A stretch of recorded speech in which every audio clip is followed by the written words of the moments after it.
Hello, everybody, and welcome to the Duel Screens Podcast. I am one of your hosts, Stephen Fontana, and with me, as always, he's bringing that awesome sauce. He is Andy Asimakis. How are you, Andy? I feel tickled and amused right now, Stephen. Oh my. Yes. Do I want to know? I think you should ask, yeah. Okay. Please, expound. Well, you know I'm always trying to find some fun questions for the rapid fire portion of this podcast, and I found one that I think is exceptional, and I kind of want to lead with it, but no answers. Exceptional. Just have it in the back of your head for the entire podcast. Okay. Both for you and for our guest, which we'll announce in a minute. Yes. And the question is, when poured over cereal, what is milk? So think about that for a little bit, and we'll get back to it later on. What is but a pouring of milk over cereal? Okay, joining us this week. So, oh boy, folks, we're in for an interesting show. Joining us this week is Tyelor Klein, the lead programmer over at Exceptionull Games and developer of Election Year Knockout. Tyler, welcome to the show. Thank you very much for the introduction there, and thank you for having me on your show today. Yeah, this is going to be a lot of fun. If the game's, how we say, what's the good word here? Energy. If the game's energy is any indication, this is going to be a very good show.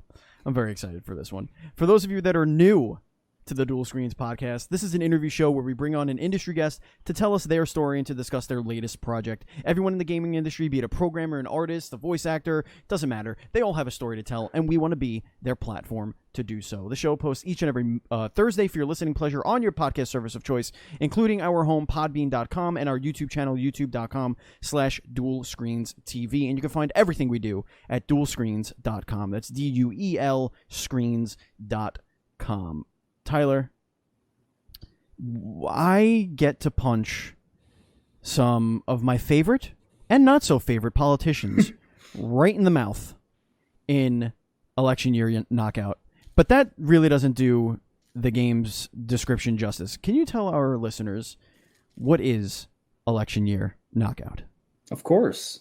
So Election Year Knockout at its heart is like a punch-out kind of game mixed with political satire. And we didn't want it to be like a one-sided game, and we wanted to try to deviate from those like flash games of old where it was just totally one-sided, just a cookie clicker basically. We actually wanted to make a game that was fun to play and that people could laugh at, on both sides of the political aisle, right? So, how do you dance around something like that? Like, how do you make it so that you're not pissing off one side and the other? Like, is it just, hey, no, you get to beat up both sides, or is it, more along the lines of, no, we're making fun of both sides here. It doesn't matter where you are. Everyone gets a laugh.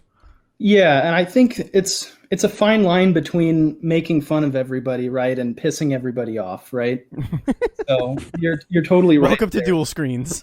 Yeah, and so you're totally right. It was like something that we definitely had to balance and take into consideration at basically every aspect of the game. At every step in the development, we had to think of, hey, is this cool? And the other thing is, we didn't want the humor to be mean-spirited.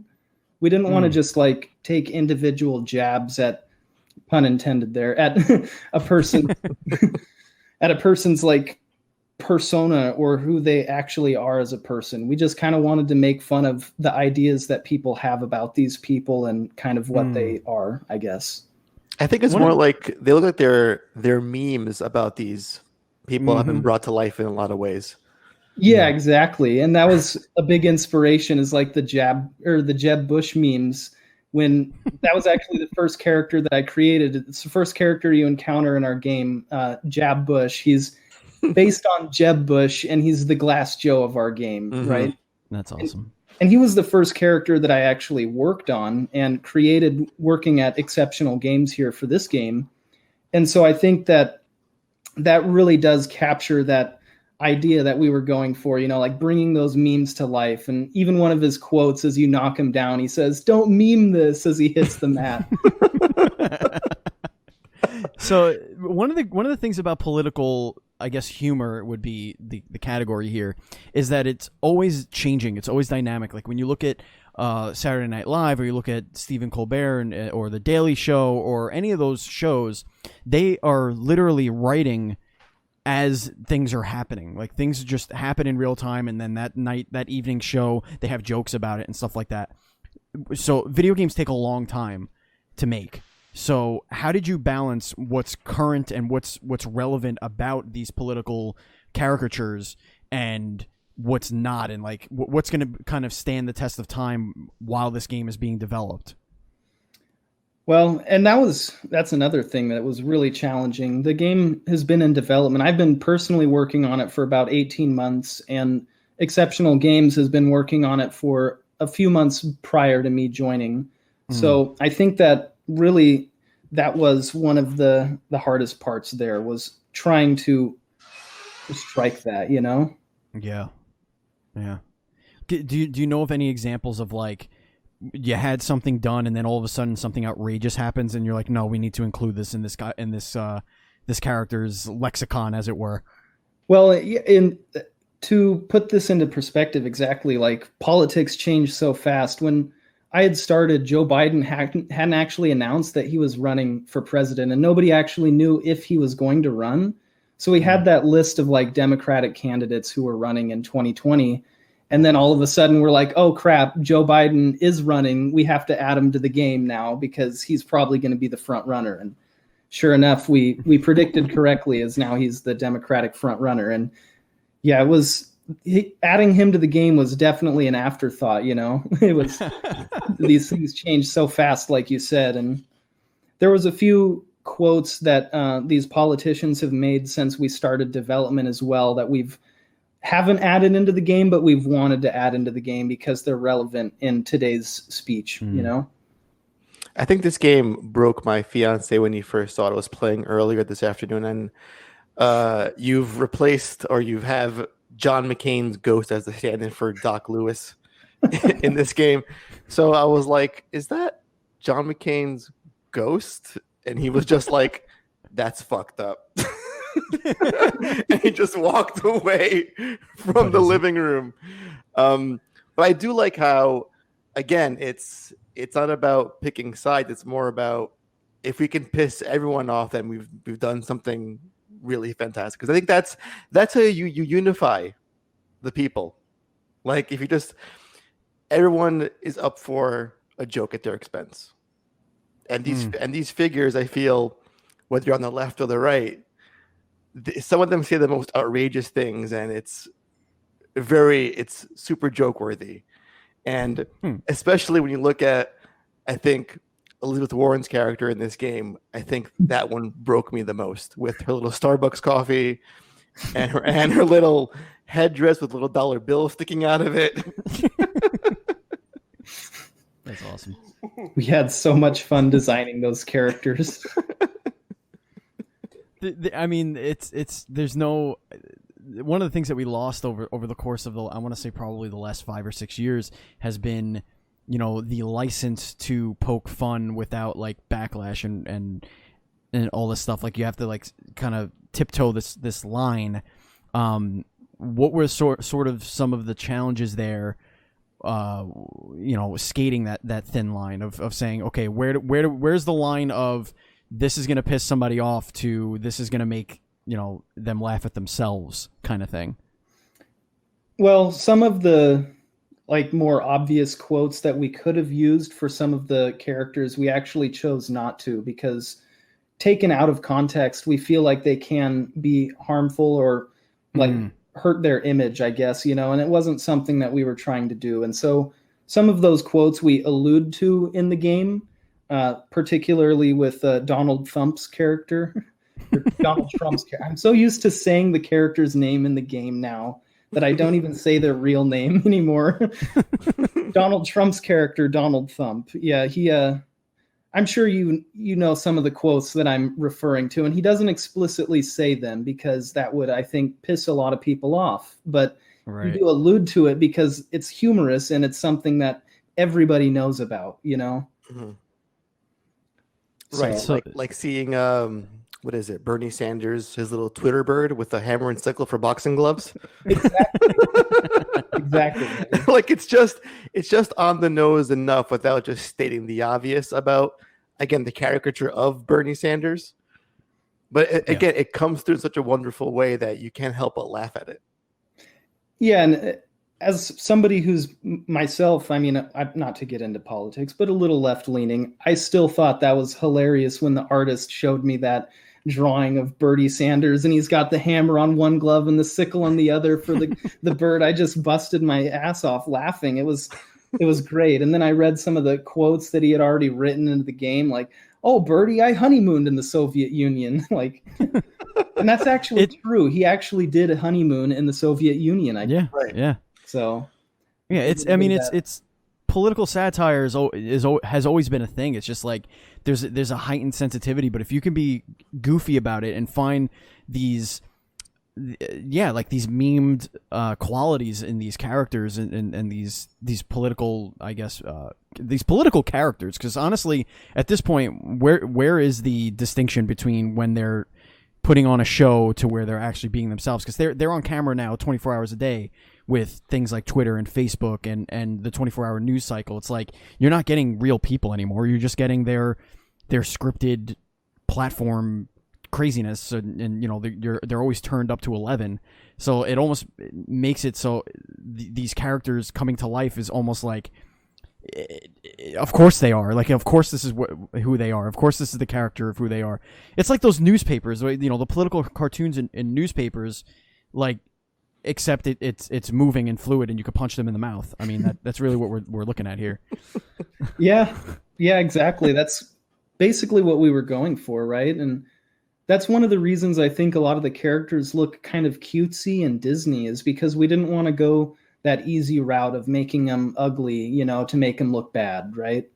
That's, I think, the easy way to go about political satire is to just make a really ugly cartoon character of a politician and say, oh, doing bad things or whatever. And then you immediately see that characterization and you think, oh, well, they're doing bad things. We didn't want to do that. That feels like just kind of cheap and I guess the easiest way to go about it. But if you're trying to make, I guess, a more sophisticated approach to political humor, this is the way to go about it. It's like where there are just cartoons of themselves, essentially. And that's exactly what we were trying to go for, Andy. Yeah. So who's the main character in this game? Like, who is the player playing? The player in this game is basically you. You're an unnamed boxer, unnamed third-party candidate. Oh, I like that. Yep. Third-party candidate. Now you're getting a little risque, okay? Yeah. That could swing elections. You got to be careful. It's the first time in 150 years, if you beat the game, that a third party rises to presidency. Wow. Spoiler alert. Jeez. Right. So how many... Go ahead. And we're boxing our way to the presidency is this game's premise. That's right. That's right. I mean, doesn't sound much different than what we get on that stage sometimes. It's with how politically charged it is. Yeah. Today, right? Throw some gloves on them and see what happens. I would imagine we'd get something similar to this game. So how many characters are we looking to beat up in this? Like, how deep is this game? So right now we have 9 characters, each of which has 2 fights. So they have the regular fight and then the presidential EX fight, which is much more challenging and basically challenges you on all of the things that you learned in playing that character up to that EX fight. So let's talk a little bit about the mechanics of the game. You say punch out, and it's easy for us to picture, what that means. But not everybody, I guess, has played Punch Out, believe it or not. So what kind of mechanics are we looking at here for the game? So basically, you have 4 different kinds of punches. You have a left and a right low punch, and a left and a right high punch, or jab and hooks, or hooks and jabs, respectively, I guess. And then you also have blocking, dodging, and your haymaker. And you have a health meter, a stamina meter, and like a power meter that you use to charge up to launch that haymaker. And your stamina meter determines if you can punch or dodge or not. If you become completely winded, you have to block. There's also a perfect blocking mechanic, so you're actually rewarded for blocking just before you get hit, as you get some special stamina, some special meter from that, and some stamina from it, actually. So basically, your job as a player is to learn how to use these core mechanics to unlock the puzzles that all of the characters have. They're basically all different puzzle boxes. Right. That's what I was going to ask you. So it is a puzzle / pattern recognition type boss fights kind of thing, like a Punch Out, and it's not just exactly in its look and style, whatever, and feel. It actually that's fun, because then you can mess around with like the over the top characterizations of these political candidates, and like really give them like special moves and stuff that kind of go based off of that. I can't wait to see all those. That's gonna be funny. Yeah, and a lot of the characters, at first you fight just characters who don't really cheat. Some of them kind of cheat, and then you get further into the game and they really start cheating. Kind of similar to how politicians work in real life, Wow, look at that. It's a metaphor. Oh, it gets deep. So fancy words. So Tyler, now we did see this game at PAX East earlier this year, and you guys had a consistent crowd at your booth there. What was the reaction like from just gamers in general playing Election Year Knockout? Yeah, I'm glad you brought that up, and I think it's awesome that you two managed to stop by the booth and check it out at PAX. Basically, from all the gamers that we had at PAX, they were loving it. We had a lot of gamers who found out it was already released on mobile and everything, and went and signed up for the public beta, and went and came back to us, and they're like, look how far I got. I've already beaten Thump, I've beaten some of these challenges, this and that. And yeah, it was like nonstop. The booth was packed almost the entire weekend at PAX. It was kind of crazy. So you had the mobile experience, but now this is your first foray for this game onto Steam. So can you talk a little bit about what that's been like for you guys getting on Steam? Yeah, so it's been a really big deal for us, I think, and I think it's a big move for the company going forward. Hopefully the game does well on Steam, and we're able to continue making these kind of risky decisions, like this, because really, when we were making the game on mobile, we played it and we thought the game felt great on mobile, and that we were able to do a really good job at bringing this experience to mobile. But at its core, it still did feel like that console kind of PC game, And once we started getting into that PC development, and I started actually porting it over to Mac and PC, it felt great to play it on a keyboard and mouse and with a controller and everything. And I think maybe we might have made the mistake of going mobile first with this game, because that's what our company has had so much experience with in the past.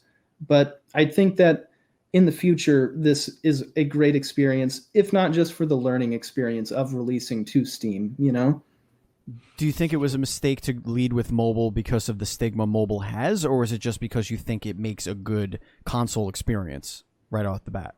I think it's a little of both, personally. So okay. I think that there is a big mobile stigma, that all mobile games are really shallow and they're not very fun, or they're all just money grabbing games, But I also think that the game itself just feels better as a PC kind of experience. What did you guys improve in terms of the mechanics and gameplay when you brought this over from a mobile app to Steam, for example? Well, one of the things is that we could take out all of the mobile monetization stuff that we had to have in the game originally, like ads and boosts and stuff like that. Things that maybe ended up not working, maybe did somewhat. I'm not really the person to ask about that, I guess. I'm just the programmer. But yeah, we found that the game itself just...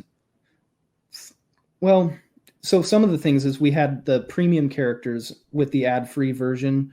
We just unlocked those in the base game now with the PC game. We also were able to kind of expand the scope of that a little bit. So we improved the unlocking system. So you actually can unlock the EX fights through the campaign progression as well as the challenges on PC, whereas on mobile, in order to kind of encourage that boost using and whatnot, you have to complete the challenges to unlock the EX fights. So basically, we're just trying to deliver the game to the player in a better fashion, in a way that makes more sense as well on a PC. Yeah, you keep saying, you had to do like the boosts and stuff like that. Was that because of just the market and you just wanted to be kind of, on par with what's out there, or was it a decision that was put on you guys from somewhere else? Well, it's a decision that we've done, I guess, for not me personally, but the company has done for all of their games prior to this point, is having some sort of monetization, right? Such as like in-app purchases and the ads. And basically that's the only way our company has made money with games up to this point. So it was our only option in our minds, I guess, as to how to monetize the game. Do you see you guys going to a console release if the Steam release does do well, or is it that part of the plan to go on console eventually? Yeah, that's totally part of the plan if the Steam release does well. We've actually just applied for Nintendo a couple of days ago, and we're hoping to hear back from them with good news on releasing this to the Switch. That'd be nice. Or they might say, maybe make a new Punch-Out game for us. Yeah, that's what they'll do. That would be just as cool, if not a little better, which makes really awesome. It makes me wonder. We haven't seen a Punch-Out game since, I want to say, at least 10 years. Yeah, I believe it was 2010 when the Wii Punch-Out came out, the latest one. And I think that was part of the reason why we chose this, is because we wanted that. We wanted to see more Punch-Out in the world, Yeah. Punch-Out's just a simple concept to grasp. Like, just dodge, block, punch, wait for the moment, wait for the weakness, and boom, get them done. It's boss fights. It's a boss rush game, and those games themselves, outside of boxing and outside of Punch-Out, are becoming more and more popular. So, yeah, just kind of tickle that void, I guess. Yeah, exactly. Yeah, and I feel like when you actually play this game, it makes you miss Punch-Out, and that's something special. It reminds you of that like reflex-based gameplay that I'm not sure why they haven't even. There's no even rumblings of a new Punch-Out game out of Nintendo, and I really wonder why that is. It seems like it's just sitting there on a shelf, like sure, Little Max and Smash Brothers, but it's not good enough for me at this point. The answer is the answer probably has to be ARMS, right? Like, that's what they focused on instead. And, it's been probably 6 years since they started development on ARMS, I would say. And the game's out for 3 years now. Well, the last Punch-Out game was made by the guys that did Luigi's Mansion 3 for the Switch. Yeah. So it's not like an in-house Japan-only developed license for them. Yeah. But I just feel like, ARMS was fun and all, but Punch-Out is like iconic gaming franchise. Even without Mike Tyson, I think that the name alone carries much more weight than ARMS ever will, to be honest. Well, yeah, I guess. But we'll see. I mean, it's Nintendo. They've surprised us in many different ways before. So, but we always discuss how where's F-Zero, and the answer is, if Mario Kart's selling as well as it is, why do you need another racing game? Right. So it could just be as simple as, hey, we have Smash Bros. We have ARMS now, and there's no need for a boxing sim, I guess. Explain Star Fox then. They just can't get it right. They've pooped on that franchise long enough. They can't figure it out. Like, literally since Nintendo 64, they have not been able to make a good one of those. So I think that might be why. So how did you guys decide which political candidates and all that stuff were chosen to be characters in the game? Well, in dealing with that, like, staying politically neutral, we did want a mostly even number of Democrats to Republicans, which was a little difficult considering it was an incumbent race this year with Donald Trump running. So we kind of had to pick some Republicans who had name recognition, maybe from the 2016 election and just maybe regionally throughout the United States as well. And then we kind of just tried to pick who we thought might end up becoming the front runners of the Democratic giant mess that was all of them running at the same time. The Democratic race battle royale is what, as it were. But then exactly. we also had the likes of Justin Trudeau and Kim Jong-un in this game. Yes. And I think having Kim Jong-un, it takes some big cojones on you to have him in this game. Congratulations, you're officially a criminal in North Korea. Yeah, I don't think I'll be taking any vacations to North Korea or maybe even the border on China and North Korea anytime in the next decade or so.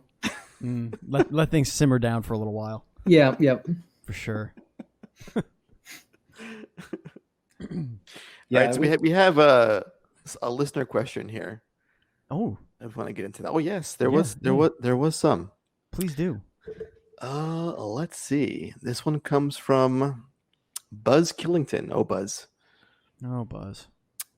Are there any former presidents you would add in a Legends roster to this game? Oh, that's a good question. Oh, so that's actually something we've talked about internally. That's something that we really want to do if there's more involvement in the game and if the game does well on Steam, is we do want to add like more of these characters to the game. And that was one of the ideas that we had, was like a 2000s throwback, with maybe like Obama and Hillary Clinton and stuff. Oh my God. Also, Bill Clinton, and then maybe like we also wanted to do like an Axis versus Allies. So like Winston Churchill and yeah. So there's a lot of ideas that we've talked about internally of ways that we could take this game if it does do well, adding new characters to the game. And some of the characters, like old presidents that we've talked about adding, are like Abe Lincoln and George Washington, maybe like just the iconic presidents pack or something. Oh, that'd be good. I just thought of that. Remember the Fight Club game from years ago on PS2 that had Abe Lincoln in the game? You remember that? I don't. Oh, wait. Yes, I do. Wait a minute. Hold on. Yeah, I think I do. Is the haunting happening again? Yes, the haunting. Andy? Yeah. The haunting is happening? Is Thriller in real time happening right now? So you mentioned, Tyler, in the beginning how you joined Exceptionull Games about a few months after this game was in development. So walk us through your career and how you got into game development. Okay. Yeah, so I actually started at Exceptionull Games pretty much right out of university after getting my Bachelor's of Science in Computer Science. I've been making games myself in my free time since I was like 10 years old.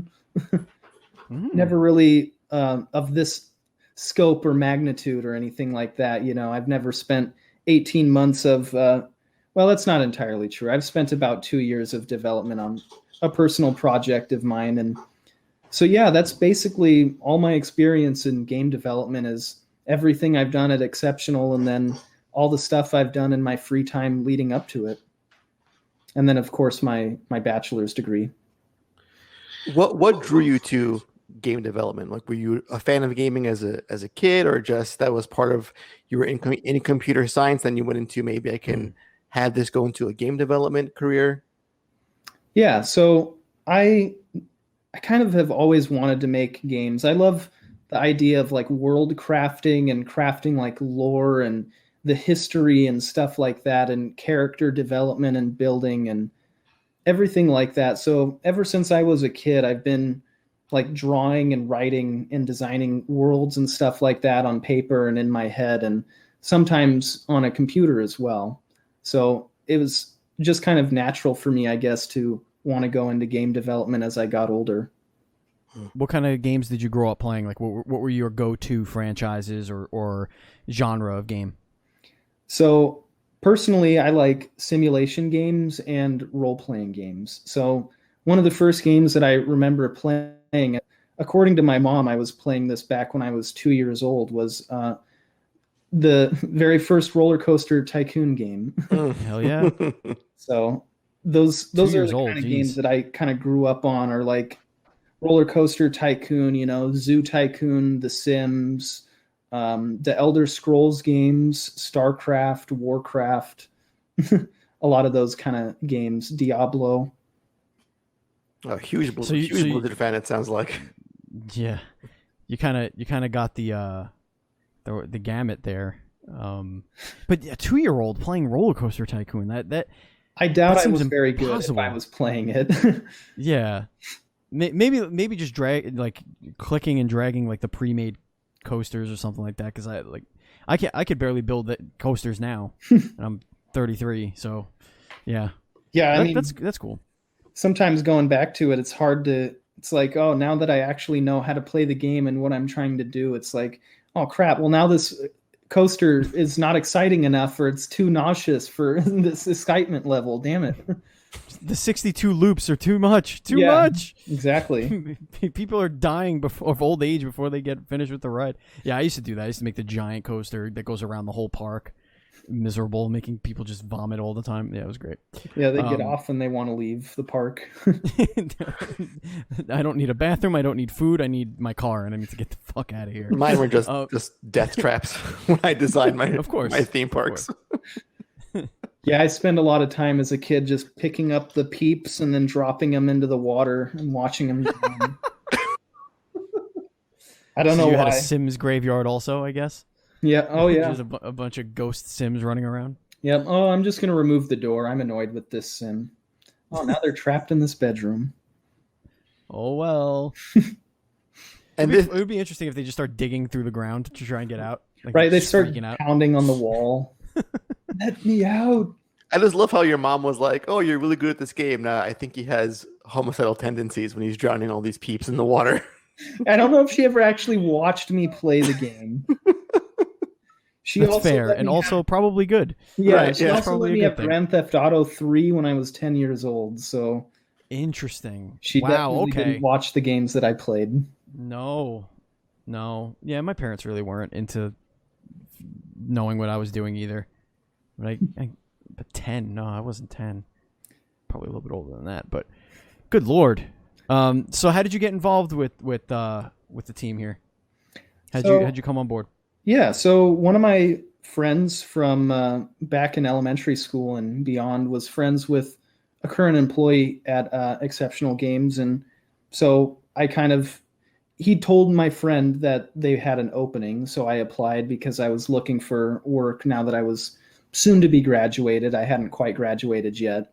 And so we just had the phone interview, and I did well in the phone interview, so they asked me to come and do a technical interview, and I guess I blew all the other candidates out of the water with the technical interview. So Hell yeah, you did.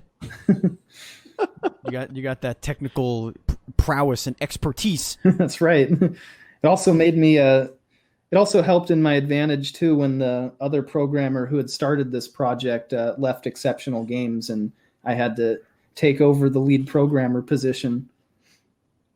What was that like? Like going into someone else's, I guess, when it comes to programming work, it's like just finishing off what they've started. What was that like for you? It was definitely different. So when I had started, they had 2 fights in the game implemented. They had Donald Thump and Bertie Sanders.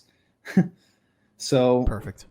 So when I had started, the game was still new enough and still early enough that it was not this huge, massive, complex project that I was jumping right into the middle of. Right. So it was easier for me to kind of get started and start learning the ropes of the game engine that we were using and everything like that to kind of start filling in that role. And eventually he left about 3 or 4 months into my employment there, and then I was moved to full-time salary position as the lead programmer, and from there we just kind of continued working on the game, and then you guys saw what it was like at PAX. And So yeah, I mean, you got to PAX, and then kind of the whole world went to shit after that. Yeah. How has that affected you guys as a studio, as a team? Yeah, so we've all been working from home for the last several months, because of all this pandemic, the COVID virus going around and everything. So basically it's hasn't hindered our company too much because the ad revenue that we're getting in from the games and stuff like that is held pretty steady, and I'm guessing that's because people are still at home watching videos and playing games. Right. So sure. It really hasn't affected us that much, and we've been lucky enough to have a small team of dedicated individuals who are able to continue working at home. I imagine it's hurt you guys as far as being able to show the game in public because all of the other events that were canceled throughout the spring and the summer. Did you have any discussions of like what you would do in its stead, or was it just hey they're gone, there's nothing we could do about it, let's just push forward to release and just keep going? Yeah, so on that note, one of the things that did get canceled that I was supposed to go to this year was GDC.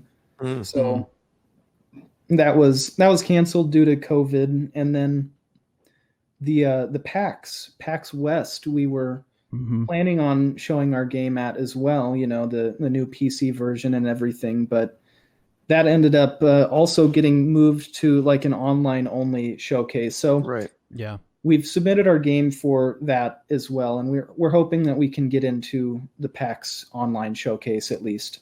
But yeah, definitely is not the same.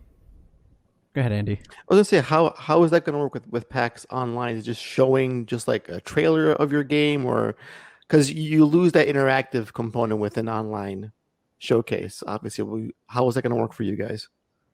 Yeah, so I think there's still some details that Penny Arcade is trying to work out with how this PAX Online is gonna work, but I think that they're gonna allow some sort of like demo system where we can submit a demo build and people will go and be able to watch like the trailer and read about the game and try the demo themselves.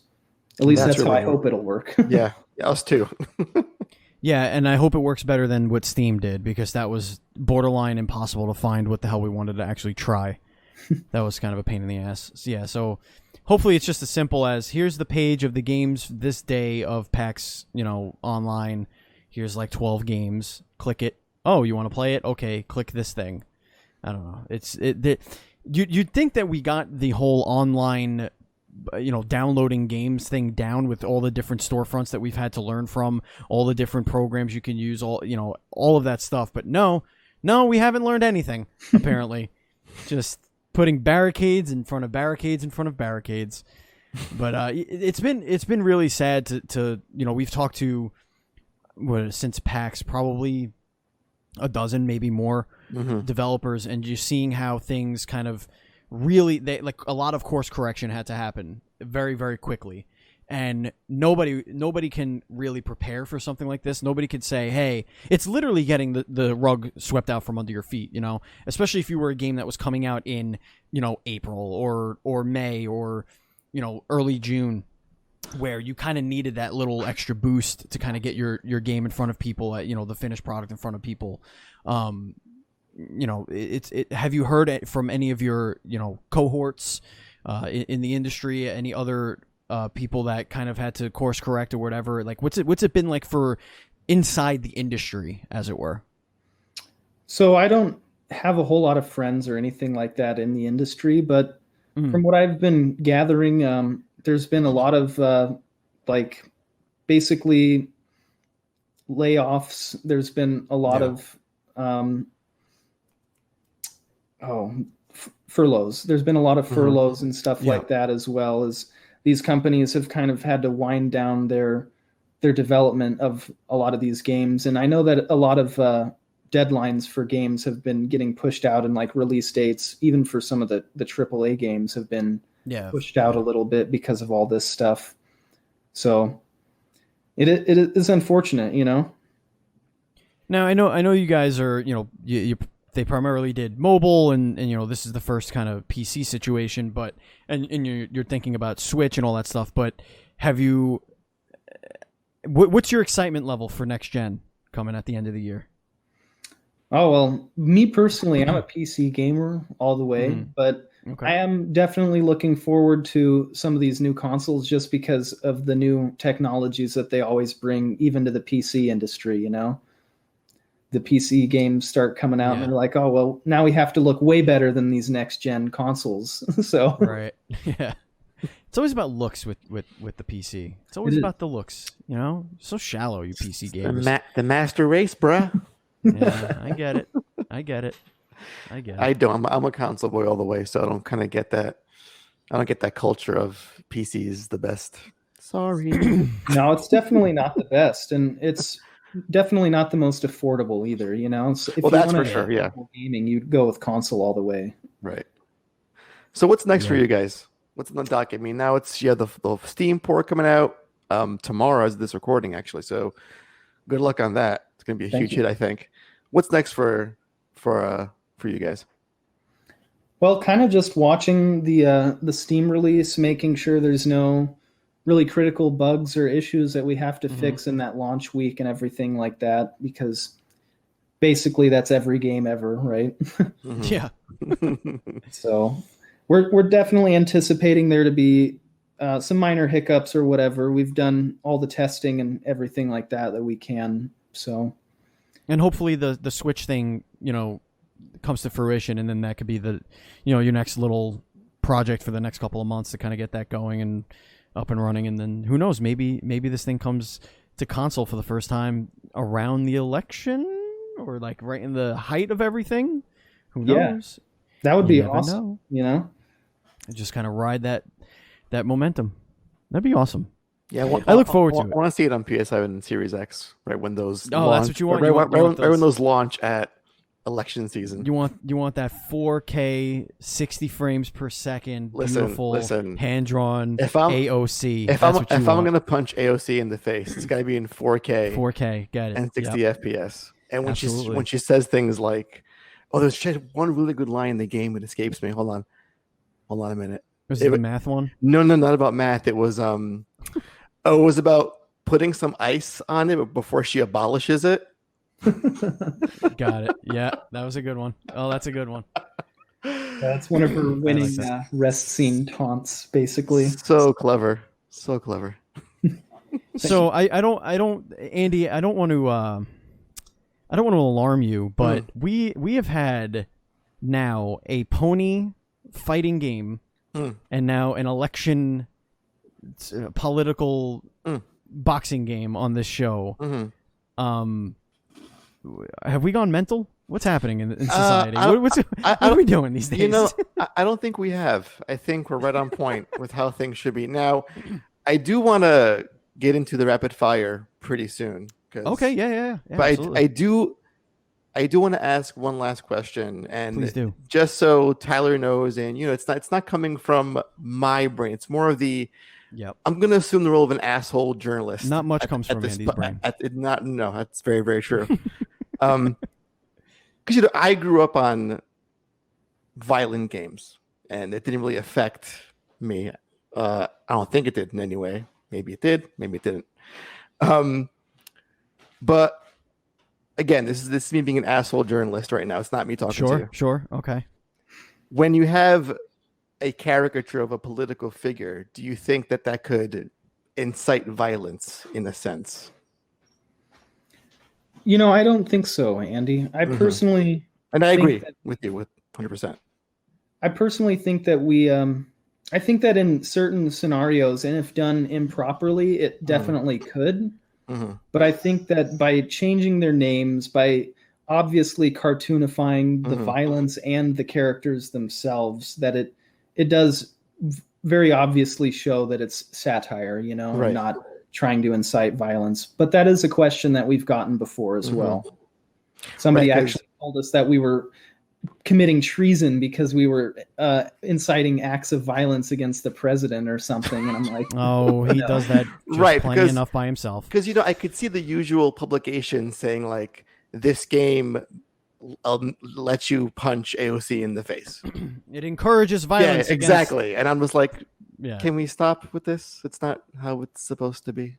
Let's wait for it to happen, Andy. Let's just wait for it before we get all mad and say it's. And you know what? If it does, listen, Tyler, if Polygon or Kotaku, because it's gonna be one of those two fucking places, if one of them picks this thing up and says, knockout election year, inciting violence against candidates, against women, whatever. Congratulations, because at that point you've made it. I mean, I would be happy if they even if they picked up an article for our game just to totally shit on it, I'd be happy. I could totally see. We could make that happen. We could. Yes, we could. I could totally see the Trump campaign picking this up and thinking it's hilarious that you get to punch like AOC and Bernie and Elizabeth Warren, but being completely blind to the fact that he's also in the game. And like that being a thing, like him holding it up and saying, "You gotta see this. Look at this. You could punch her. You gotta hit her right in the mouth. It's great. I'm telling you, it's great." And then just ignoring the fact that you also gotta punch him in his fat stomach. Pocahontas is in this game. Pocahontas. Look at this. You gotta punch her. You gotta punch her, Pocahontas. It's great. We've actually sent like copies, and we've tried to get these politicians to look at the game at least just a little bit. But yeah. Who do you think would have the best response to your game and the worst response politically? Like if you were to, I know the answer to if you were to show this to like Ted Cruz or Ted Bruce as he is in this game, or like a Dan Crenshaw, like who would take it like the best and laugh it off, and who would say, "This is an assault on me, and I will sue you for this." Cease and desist. Okay, so I think that Dan Crenshaw would personally take the game the best and would think it's hilarious because he's been on SNL. He thinks, I bet he would find his caricature as a pirate hilarious. You know? But I think that Elizabeth Warren might be a little upset with how we portray her in the game. I see that. I could see that. She does have a pretty good sense of humor. So I mean, she could surprise us. She's a little weird with that kind of stuff. Yeah, and I think we tried to do that design in a way that wasn't insensitive either. You know, we were poking fun at her, not native people, right? Right. Yeah. All right, Andy, let's get into rapid fire. Oh boy. It's time. It's time. And I want to get back to your cereal question. Yes, we should. But the first question we're going to ask is cereal related, and that is, Tyler, is cereal a soup? Yes. Cereal is a cold dairy-based soup. Interesting. So I guess on that note, when poured over cereal, what is milk? Milk then becomes the broth. A cold broth. Yes. A cold. Fascinating. Now, and it makes me wonder, like, you can have a broth as a soup and just sip at that as a meal. So if I were to pour milk into a bowl, and is it now a broth with the spoon that I'm eating? See, these are the real questions that we should be asking society. These are the real questions. This is philosophical. It is. Philosophy at its best. Speaking of philosophy, would you rather have the power of flight or invisibility? Oh, probably flight, because then I wouldn't have to pay for plane tickets anymore. You heard that? Yeah. Just let them burn. You know what I say? You know, just let them collapse. Let it all collapse around us. Let the phoenix rise from the ashes, as it were. Who needs to drive? I'm just going to fly there. That's it. And to less carbon footprint too. Yeah, exactly. Go. Go green. Fly it. Well, be careful, because AOC is going to come after your farts. Oh, that's true. She'd probably abolish flying. Those cow farts, as they were. We don't want them human farts up in the ozone, you know what I mean? When you're flying really high up and you fart, it means it goes to the ozone quicker. Yes. It attacks it much quicker. Yep. As a computer scientist, I can confirm this. Absolutely. Speaking about things here first. Speaking about things that make you fart, pineapple on pizza, yes or no? No. Tacos or burritos? Oh, burritos. Yep. What was your last thought before going to bed last night? Oh, well, I was playing this mobile game, so it was, God damn it, I better not lose this tournament. I need to win this tournament. That's it. It's the mind of a gamer.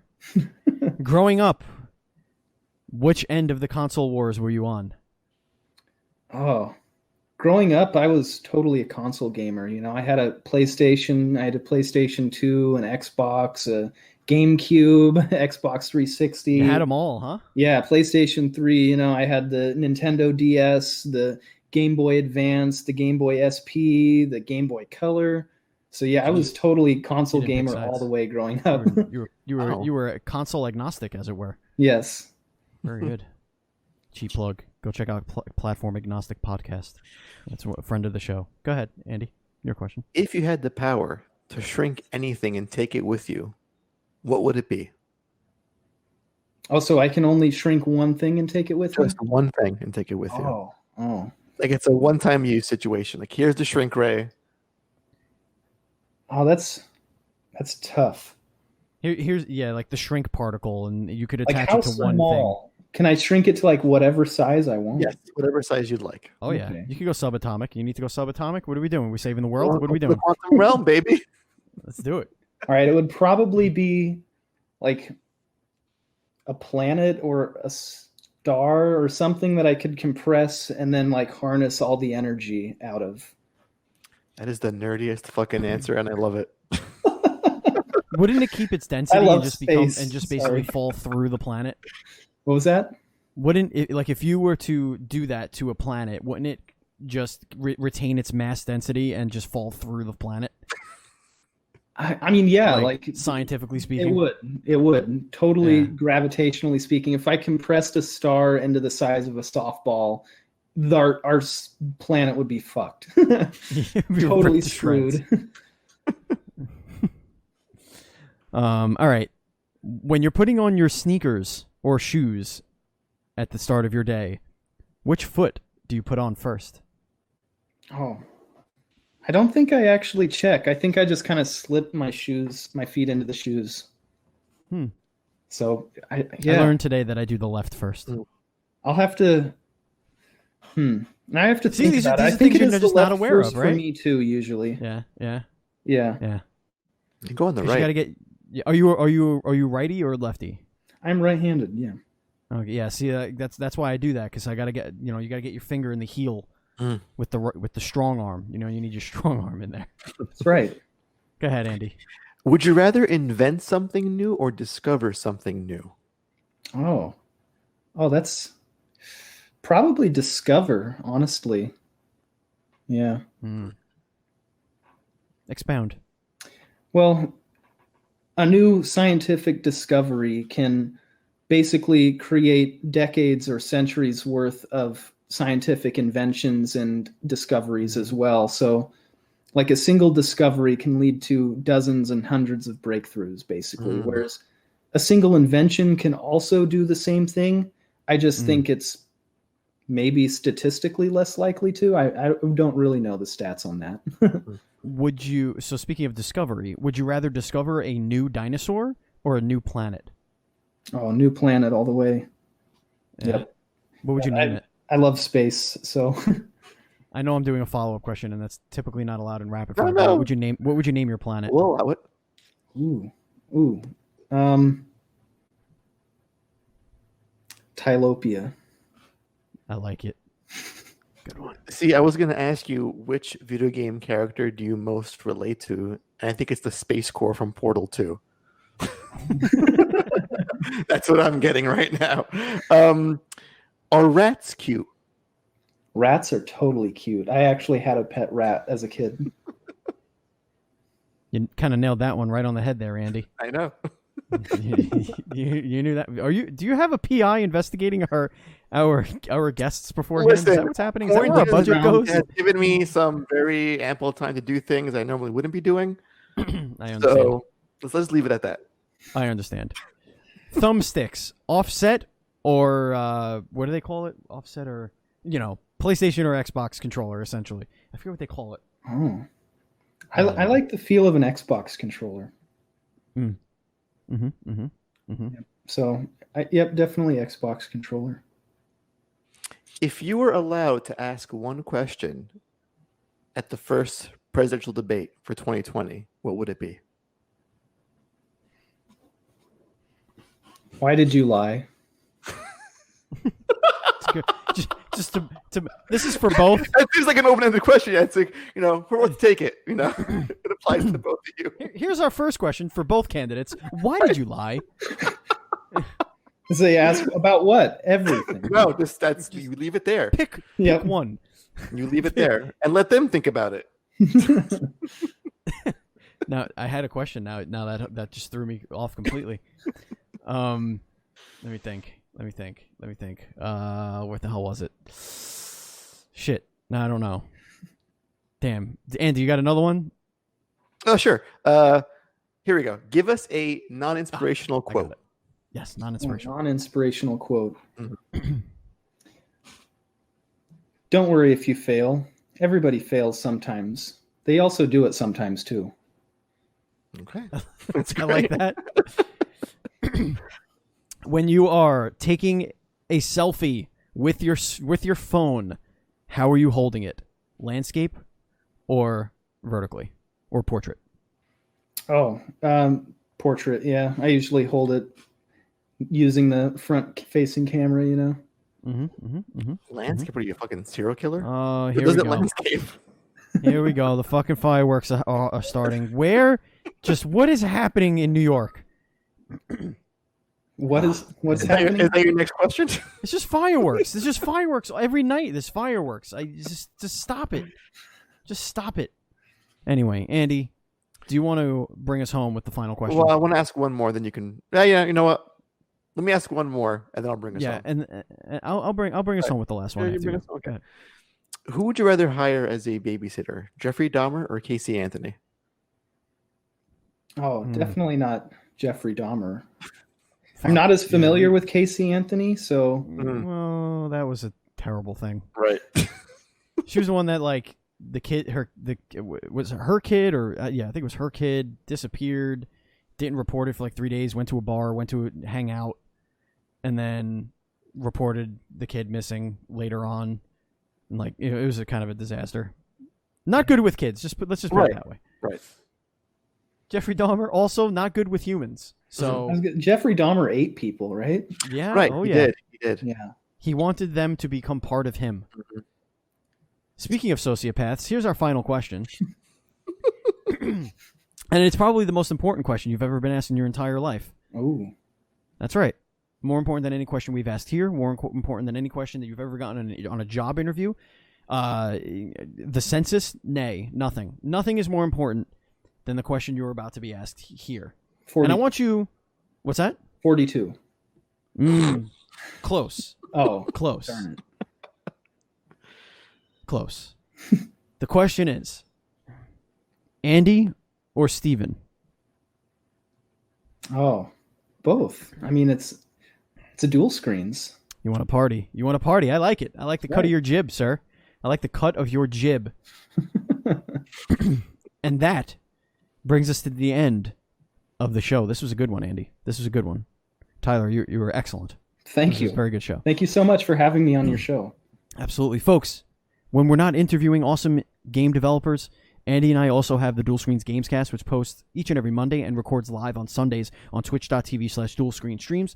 That's a show where we go over all sorts of video game news and all the happenings and what we've been playing and all that stuff. So if you like us and you want to hear us yell at each other about video games, that's the place to do it. And speaking of watching or listening to us yell at each other, we also have our seasonal show, the Duel Screens Versus, which is a debate show where we bring on a guest moderator to kind of put us up against each other in various topics.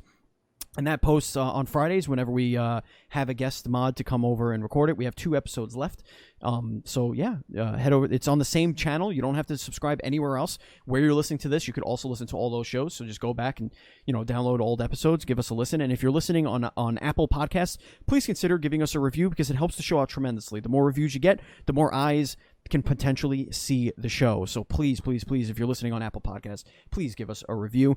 And if you want to support us, you can do so by going to Patreon at patreon.com/NDS podcast, just like our 2 Patreon producers, FNH Paul and Colton, the apprentice Nestler. We cannot continue to grow without all of your support. So please consider going over to patreon.com/NDS podcast and supporting us. You can support us for as little as $1, and that gets you a bonus episode every month. You get to vote on the bonus topic for that show, and you also get to be in our VIP Discord channel where we all hang out, talk all day, all night, and we even have some of our former guests in there as well. And Tyler, if you are a Discord person and you want to join and talk to our dumb idiot friends, you're more than welcome to join us there as well.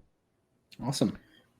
If you want to follow us on social media, we are at NDS Podcast. I am at Batchild27. Andy is at PantsGuy. And our Facebook group is facebook.com/group/DS podcasts. Now, Tyler, where can everybody find you? Where can everybody find Knockout? Knockout. And where could everybody find Exceptionull Games? All right, so we have a website, exceptionullgames.com. We can also go to electionyearknockout.com, and you can search Election Year Knockout on Steam, wishlist it today. It's coming out tomorrow.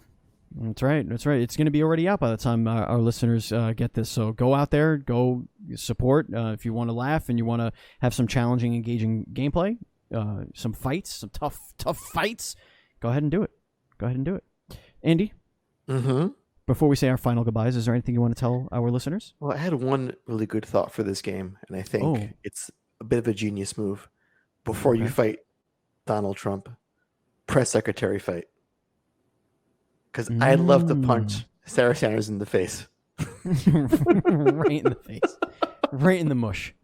Just get her good. I mean, she's former, but still. The idea is still there.